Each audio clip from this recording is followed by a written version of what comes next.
This violent turn in an already volatile Syria raises the obvious question of what's going to happen next. Well, joining me now to discuss the situation and the possible international response is an expert on Middle East issues.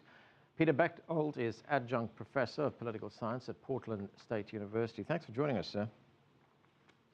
You're welcome.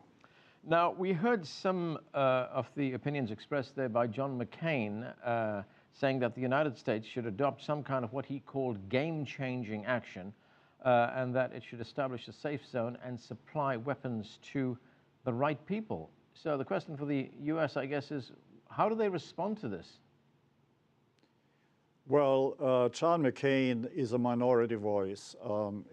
He gives no details about the specifics, how the United States could establish a safe zone.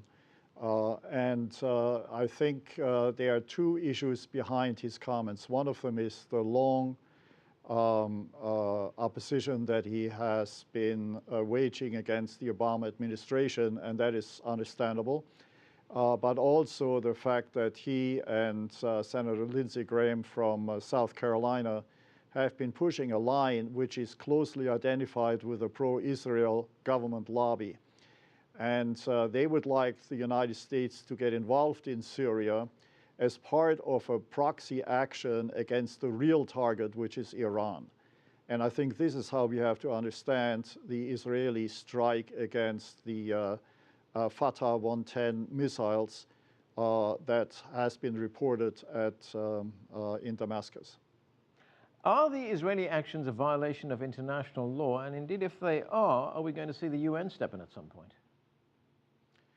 Well, of course, anytime any country attacks another country, especially without any declaration of war, it is a violation of international law. And the Arab League has already taken the matter to the United Nations. The question is, what will happen?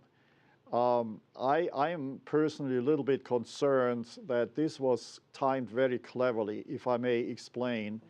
The initial reports about chemical weapons came on 19 March. None of this was mentioned to the American Secretary of Defense, Chuck Hagel, who was in Israel since. Right now, the offensive, at least the verbal offensive, was launched while President Obama was out of the country. I believe that these things are connected, and it is an effort to escalate the situation somewhat in the hope of seeing how the Obama administration will act, because as an article in the New York Times pointed out 2 or 3 days ago, it is really used by Israel as a gauge to measure how the U.S. will confront Iran. So the Syria action is seen as a gauge for measuring the new administration, meaning the second Obama term, vis-a-vis Iran, the real issue. But in trying to test a U.S. response to what is happening in that part of the world right now, does not Israel run the danger of creating even more instability in the region? Yes, it does, absolutely. Some analysts have been puzzled for quite a while why the Israelis have cast a lot, at least theoretically, with the opposition, because for more than 40 years, under Assad Sr. and now his son, Dr. Bashar, there has been no threat coming across the Syrian border. And the Assads have made sure that their regime is protected from Israeli retaliation or from Israeli attacks until now this week. And so why the Israelis would choose to go with an opposition which has become increasingly radicalized in Syria is not very clear. And it is a matter of great debate inside Israel, according to my sources. Okay, sir. Thanks for joining us.